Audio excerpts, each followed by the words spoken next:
Di ba mas masarap kumain pag di ka nagpipigil?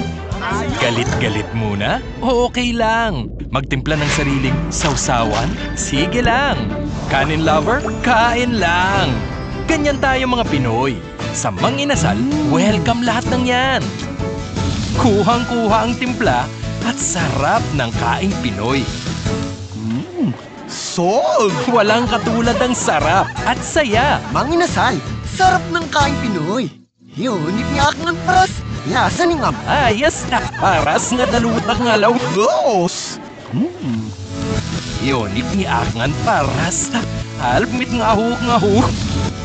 Nay nga tahal maglew, lasa ni nga mas. Yunit pang mayat na niya. Ngal ni Akarbal ni Nak.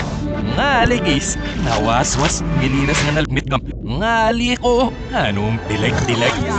Ligidit ka nagitap ni Amot para sa mabit.